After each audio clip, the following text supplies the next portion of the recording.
Hey guys, what's going on? Sorry, I'm just a little bit late.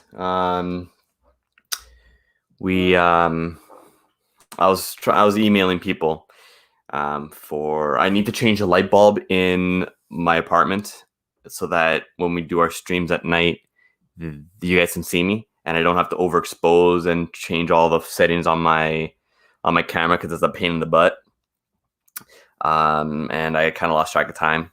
So I just really quickly poured. I'm gonna pour a little bit of some nice Canadian whiskey. You guys have probably heard myself and Dan and Brad and a couple other Canadians talk about the rare cask series from JP Weiser's. This is their dissertation. 46.1%, and it's a doozy. It's a great whiskey. It is obviously very very rare. Well, especially now. I don't think there's I haven't seen it at an LCB in quite some time. But if you do happen to come across something, it is well worth it. So who do we have in the chat? Greg, Brandon, Nathan, Henderson. I don't know. I always forget your first name, dude. I'm sorry. And Scotty Swing. What's going on, buddies? So today we're gonna keep it to. We're gonna end this in exactly 35 minutes because I want to actually watch and participate in Aquavite's stream this week. It's been a really long time since I've had time and been available for it. Even though he's doing them quite often now, I always seem to find myself in the middle of something while it's happening, and it always feels like a bit of a disservice just listening to it and not kind of participating. So 35 minutes flat, and then we're gonna all hop over to Aquavite, to Roy's channel, Aquavite, and you know, show him some love because he is well worth it. Scotty, I love how you always emphasize. How can I not, man? Scotty Swing, love it. Anyone? And yes, I am wearing the exact same shirt from yesterday. Yes, I slept in it last night. No, I haven't taken a shower today. I am a messy bitch today. I spent the majority of the morning in bed playing video games like a good boy, and then finally started doing adulting things around like 2 o'clock or so. And yeah, so everyone's been talking about like doing like cooking, like a lot of cooking and baking and stuff like that. And this morning I made a egg sandwich. I'm just not over sunny side up, right?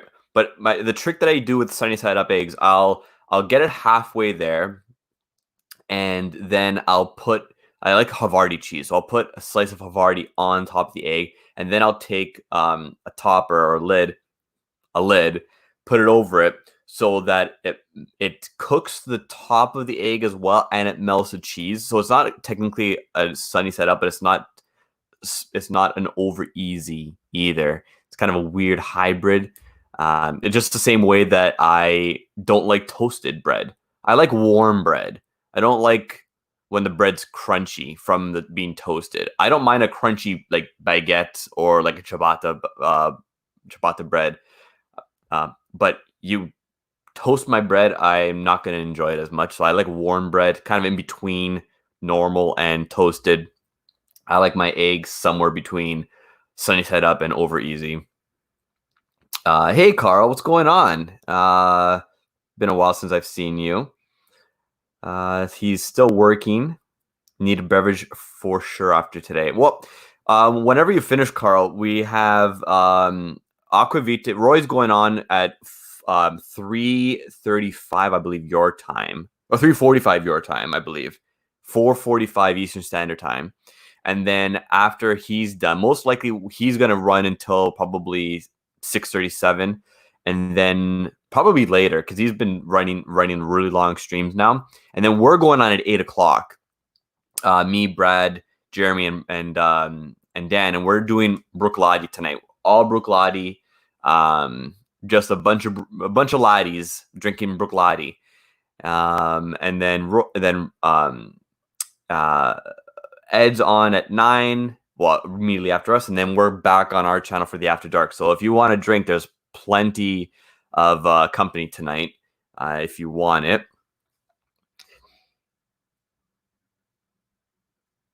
And yeah, it's Nathan's saying that my egg is a basted egg if you do that technique without the cheese anyway. A basted egg. I've never heard of that before. I like that better. I really, really like that better. A basted egg. Am I pronouncing it right, Nathan? Basted. I'm gonna say that from now on. Like, so even if it's wrong, I'm just gonna say I want a basted egg, and I see what people's reactions are. I feel like if I go into like a restaurant and ask for it, they'll kick me out. They'll think I'm a crazy. But if I go into a nice restaurant, maybe they'll know. Where were they going with this? Yes. Basted? Basted. Basted. Basaded. Yeah. Okay. So I digress. Going back to what I was making. So I cooked my egg like that.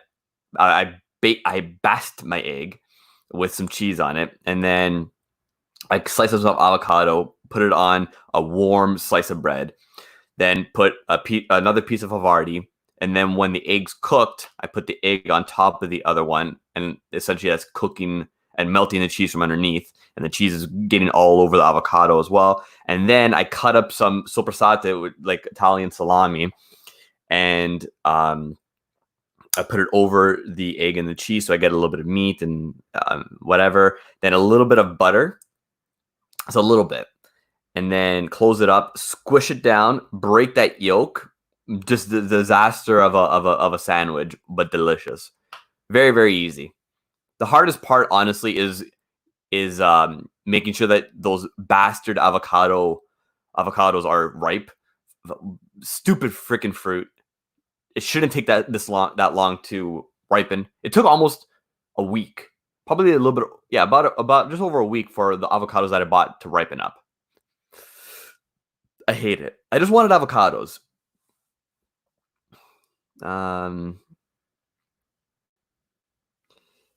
Yeah. So yeah, that's the hardest part, is making sure that the avocados are ripe.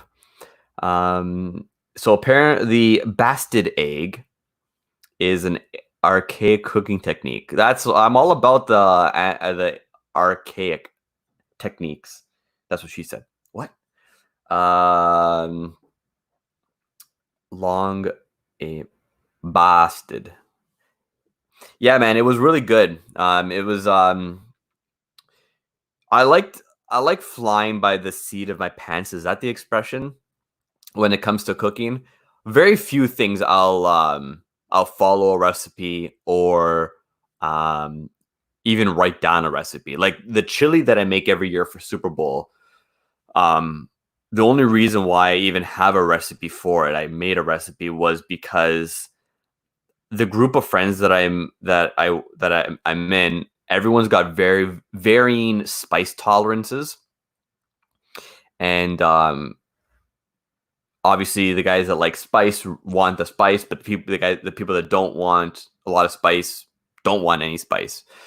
So the first year or two that I was watching football and we were doing Super Bowl, I was making two chilies. I was making a spicy one and a non-spicy one. But the problem with that was that one is so much extra work and a lot more money. So what I started doing was writing down, essentially experimenting. So every Super Bowl, I would make one chili, and I started with like very little spice, and I kind of worked my way up, and I was tweaking it here and there with different spices and different tomatoes and everything like that, different meat combinations, until I finally found the right level where it was just hot enough, spicy enough, I should say, for the people that like the spice, and not spicy enough that it was unenjoyable for the people that didn't like the spice. And I have a recipe now that I follow every year to pretty much ensure that I get just about the exact same spice level all the time. So Greg's saying that the avocados are great. Yes, avocados are very good with a bit of salt. Yep, no, 100%. And Ben Eves is in the house. What's going on, buddy? Me and Ben are trying to figure out.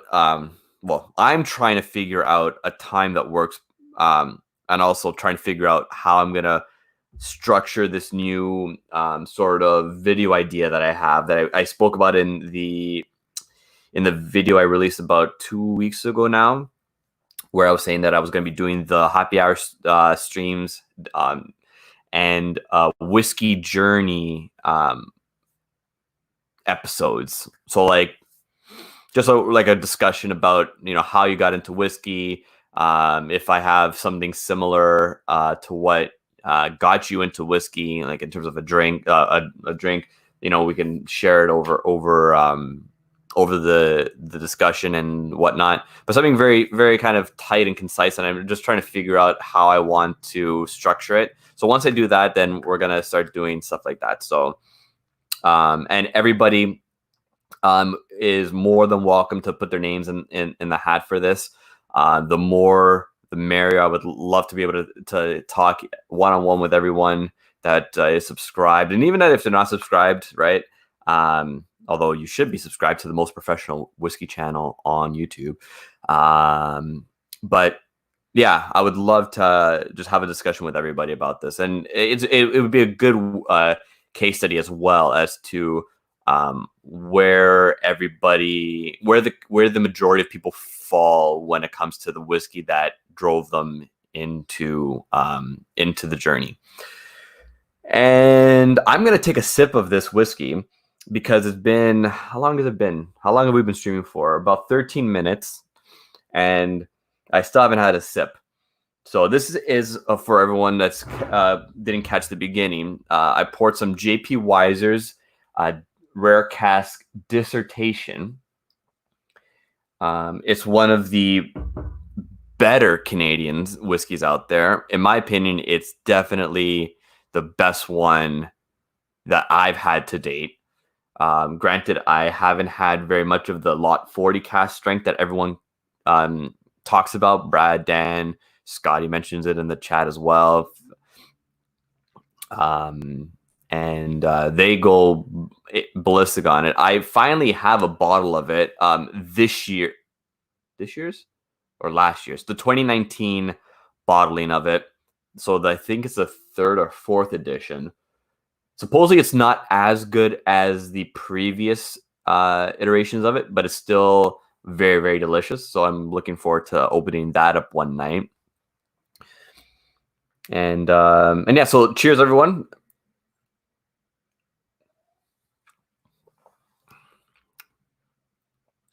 Oh, so good. So everyone knows, or everyone should know by now, because I'm not shy about tasting the tasting notes I get from typical Canadian whiskeys. That being that like sort of weird, danky, old, dust-covered diaper that hasn't been used, and just a weird, sort of odd, like rotten alcohol note. And you get none of that in this. Like, so if you've ever had Canadian Mist, Alberta Premium, what else? Canadian Club. I'm looking over at my shitty whiskeys that Brad got me. 40 Creek Single Barrel. And what was the other one? The Special Old Rye. Even Black Velvet. Definitely Black Velvet. It's not good. Not good at all. And yeah, if you've ever had those and have a negative opinion on Canadian whiskeys, I assure you that the good stuff does not taste like that at all. It's complex and robust. That's a word that I don't use very often. Robust. It works well for when you enunciate. Robust. So Ben's has not had or found the cast strength a lot 40, but he really enjoys the standard release lot 40. That's good. I still haven't had the standard release, surprisingly enough, considering that I'm in Canada. It is somewhat readily available. Well, no, it is readily available. I always see it. I just, for whatever reason, I have the stigma in my head that I need to be looking for the cast strength version and not the regular. So I guess that might be why I've never decided to pick it up. But I know people that have it, so I should probably just get, or maybe I have a little bit of it. I feel like, one second, guys. I'll be right back.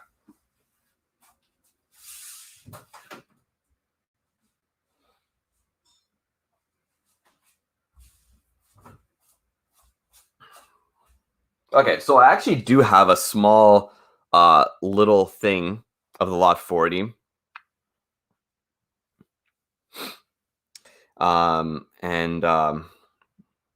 It's bottled at 43%, surprisingly. So I guess that's probably why it's a bit better than the standard ones. So I'll pour that. I'll pour that in a little bit. I'm going to finish, drink a little bit more of this, and then I'll swing over to the regular lot 40. So Henderson says that I haven't had the other lot 40 cast strength, but this one tastes like a Cinnabon. Oh, I feel like I've heard that before. Not Cinnabon per se, but like it's got that icing sugar note. I think Scotty mentioned it, said that it tasted something similar to that. So yeah, so Scotty gave us the best, well, his preferred order of the lot 40 cast strength releases. The first release, the second release, and the third release, which what I have in that order. So the first, second, third. So the first being the best one, the third being the least. However, I assume that it's still good. I've heard so many good things about it, so I'm gonna go out on a limb and say that it is good. Although subjectively, okay, so Sky says that was his first tasting note on the new release. Yeah, so I remembered it. Yeah. So yeah, so what happened yesterday after I went offline? What day was yesterday? Well, today's Thursday. Today's Anchor Day because of all the streams. I played I played a little bit of video games, made dinner, and then I had to hang out with my cousins.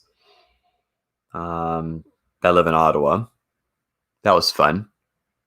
It was interesting because essentially since I've been isolated, I've been my tolerance for alcohol has skyrocketed, and so I was drinking. I started off with an old fashioned. I made an old fashioned with the Knob Creek single barrel reserve. My cousins started with my one cousin was drinking beer, and then my other two cousins were drinking Caesars. So one of my cousins that was drinking the Caesar had two Caesars, and then had a little bit of Tamnavulin. It's a Highland Scotch, if I'm not mistaken. And he was flying. He was texting in our group chat, just losing his mind, like, oh, I'm drunk, like it's over. And there I am I had my old fashioned and on my sixth pour, just going, yeah, you're a rookie. Just silently just being like, man, get it together.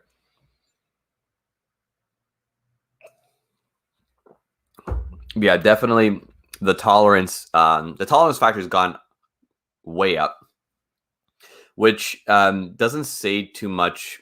Well, it doesn't say it. How can I say it? It doesn't bode well for the shenanigans that we would get up, that we should be getting into on the After Dark streams.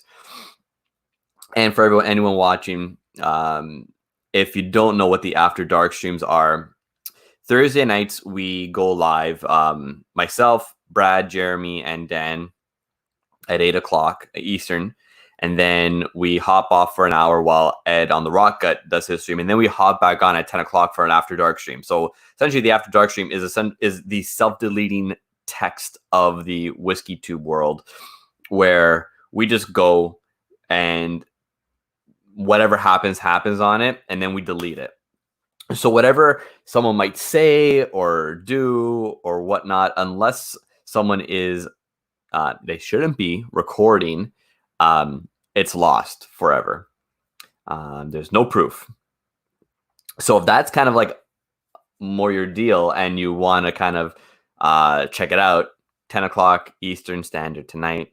It's usually a good time. It's a weird time, but a good time, but mostly weird. Sometimes shirts come off. It depends. If Ed comes on the stream, shirts tend to come off. I don't know why. I guess just because he's such a large Viking that he can't find a shirt that fits him properly, so he's just always topless. And then because we're easily peer pressured, our shirts come off. And it's just a mess. So,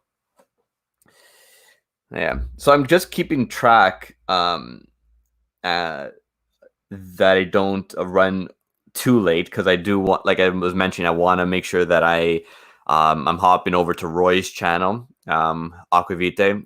I think he has, I heard a rumor that he's got Daniel Whittington. I think Daniel Whittington's on the channel today. It is, yeah, Daniel is on the channel.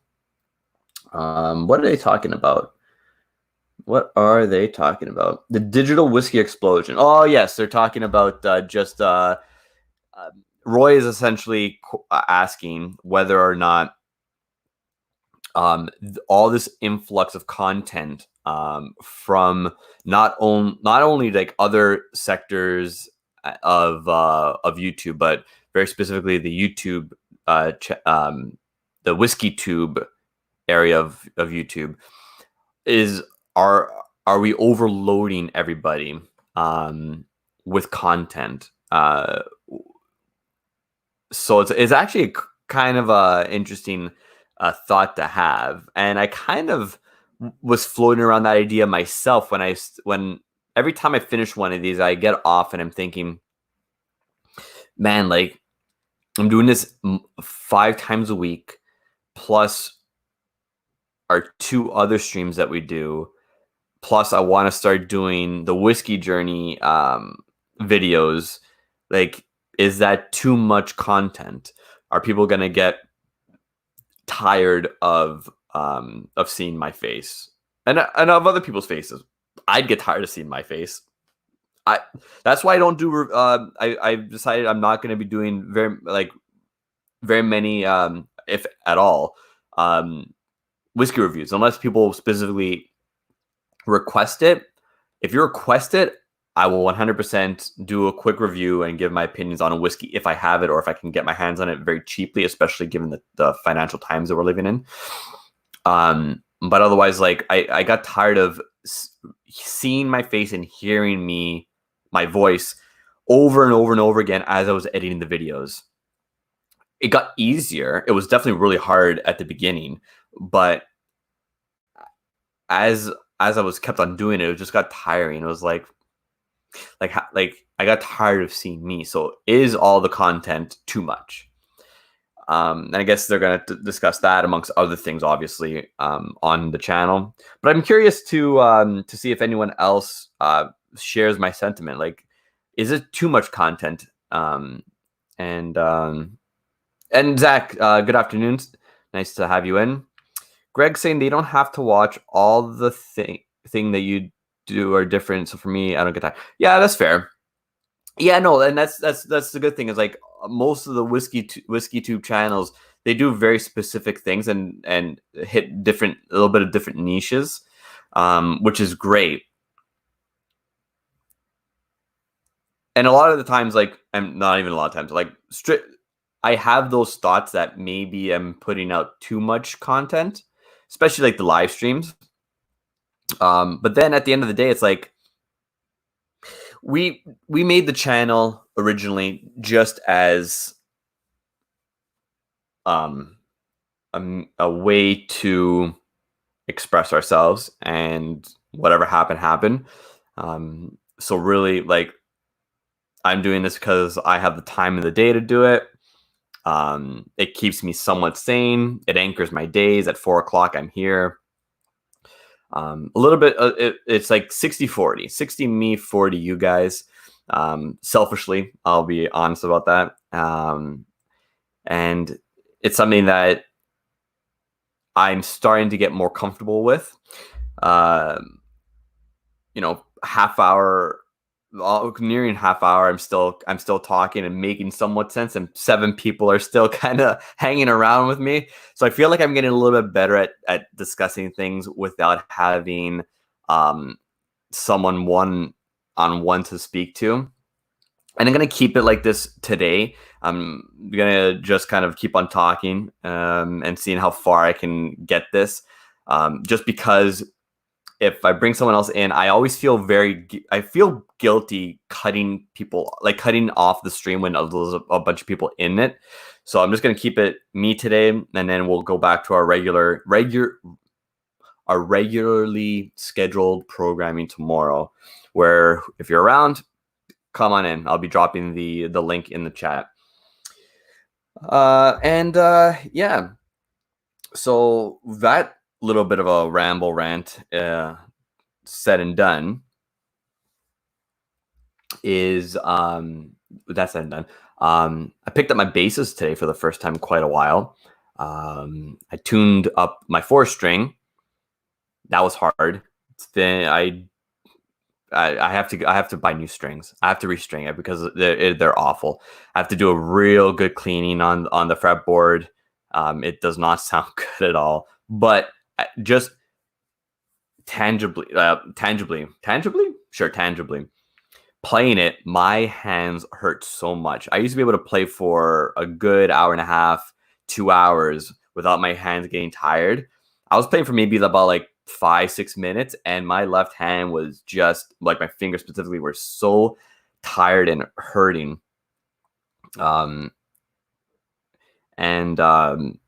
was just like, it was upsetting to me that that I had lost that much strength in my hands over the years, that I wouldn't be able to play a full song. I was just kind of doodling around with some riffs, and yeah, it was not fun at all. But I'm gonna squeak out a couple of minutes every day to kind of build up the strength, and maybe one day I'll make a song. Probably not, but I'll do something on the channel. Maybe what I'll do is I'll make like an intro video, like how Seinfeld has like the funk bass, the funk slap bass, as like their transition sort of thing. I might record something just for us to have, which should be kind of kind of on brand and stupid, but yeah. What does Zach? Greg said every channel is different, but that's the great thing about it. It offers options for the way the information is presented. 100%. Vito, we enjoy how you guys are a bit more free form with Castro. Yeah, thanks, Zach. Appreciate that. Yes, it's a lot of fun. It's a lot of fun for us to just kind of just go and just do it. And yeah. So if you guys, 1 second, my apologies. I got okay. So I just got approval for the light fixture change. So tonight I should have I should have a well illuminated set, so I'm not dark and unilluminated, because I am very illuminated. I'm such an idiot. What a stupid thing to say. I'm illuminated.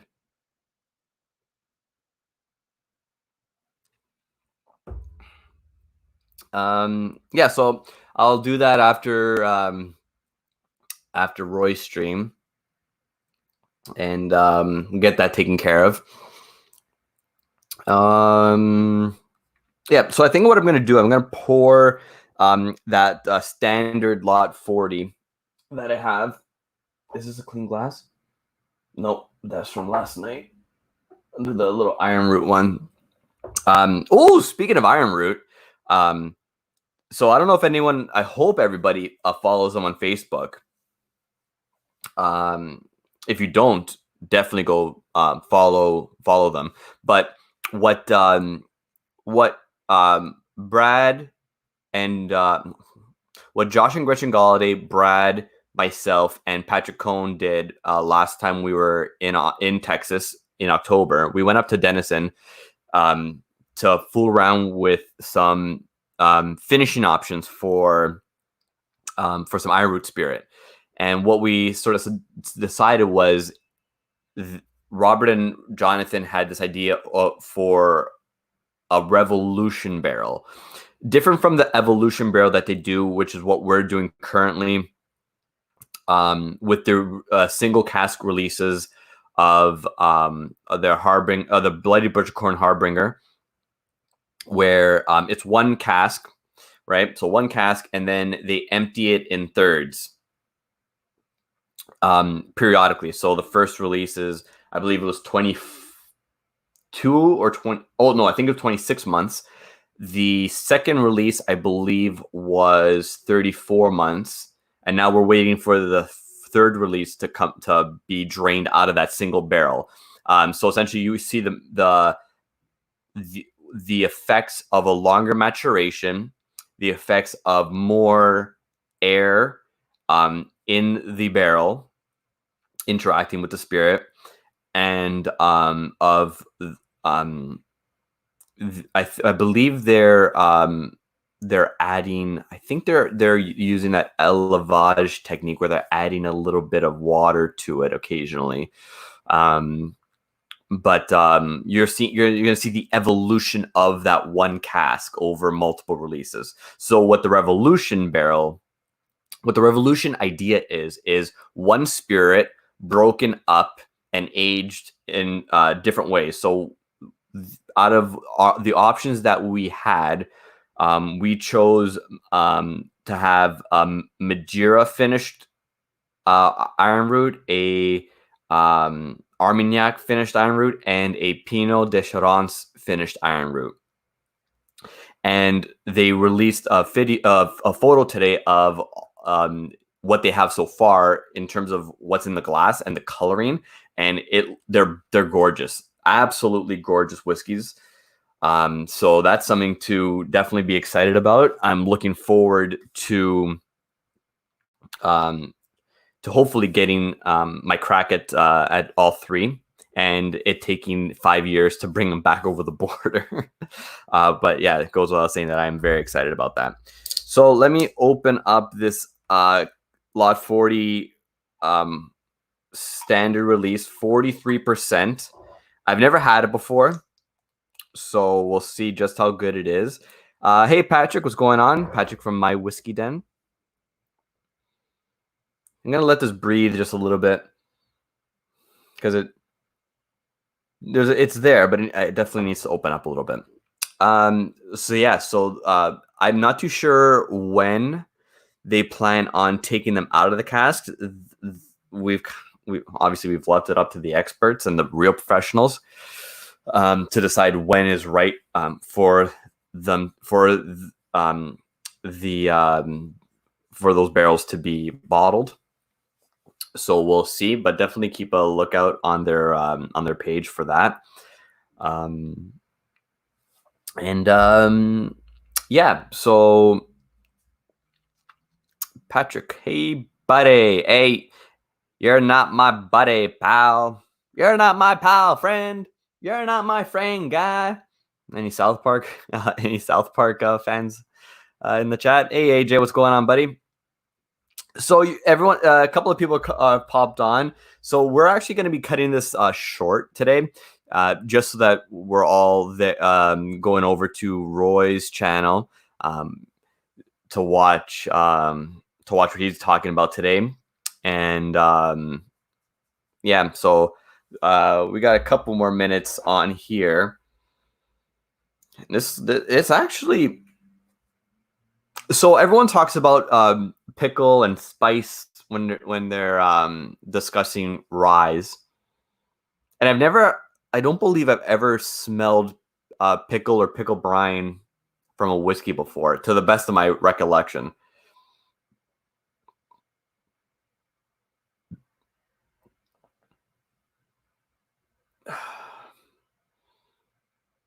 But I'm starting to kind of show up a little bit. Now I'm not too sure if that's just a power of suggestion, where I thought like this is a rye, I should be smelling pickle.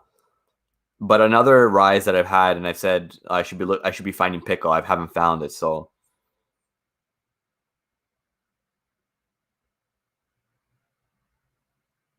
AJ says, well, Vito, I do recall when going through puberty that someone I used to call friend became guy.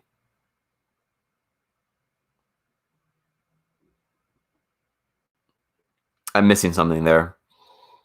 If that a joke went over my head, and it's hard to have jokes go over my head nowadays because I actually have a little bit of hair happening, so it's not as smooth of a like a whatever of a slide.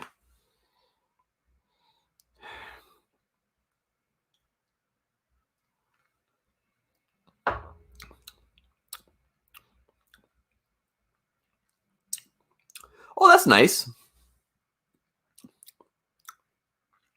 It's got a little bit of that typical Canadian funk.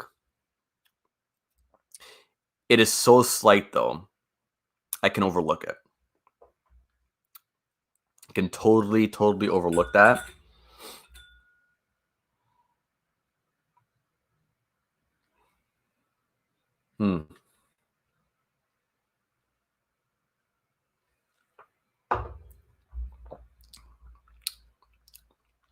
Okay, it's good.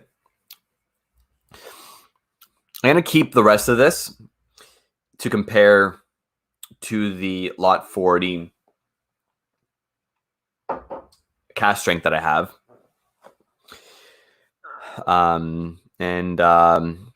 Maybe we'll do, because I think Brad and Dan have that bottle as well.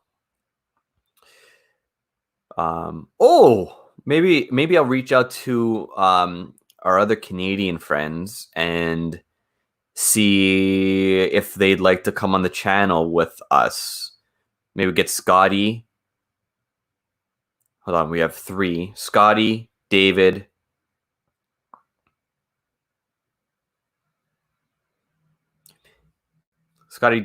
and Adam, maybe,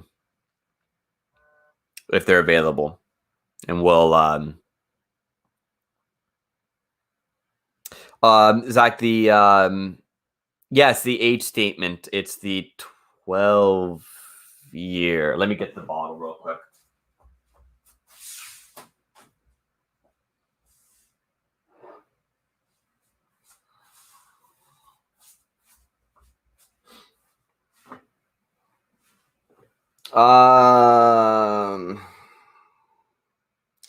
Doesn't have it's 3rd edition bottle, 2170 out of 5460, 57% ABV. No, it's a 3rd edition. I feel like this should have been the age statement one. I could be wrong. Oh no, okay, so this is the non-age statement from 2019. So that's what it is. So yeah, the 12 was last year's, I think.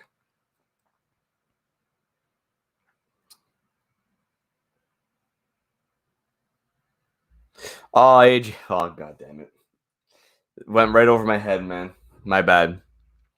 Okay, so it is 4:42. Guys, thank you so much for putting up with my rambling for 42 minutes. Much appreciated. And we'll see you guys tomorrow at 4 o'clock again on the channel. I will be dropping the StreamYard link in the chat tomorrow, starting again. I just wanted to kind of control the timing a little bit better today. And yeah, if you guys are around tonight, we're doing CS Live. We're doing a Bruichladdich night, all Bruichladdich, and we're just going to talk about that and drink. So if you guys have some Bruichladdich, pour some with us. If you don't have any Bruichladdich, join in for the conversation to see what craziness they're doing. And then Rocket Review at 9, and then Cast Strength After Dark at 10 o'clock. So yeah, so I'll cheers everyone with the dissertation. We'll see you guys later. Have fun on Roy's stream, and we'll see you guys tonight. Cheers.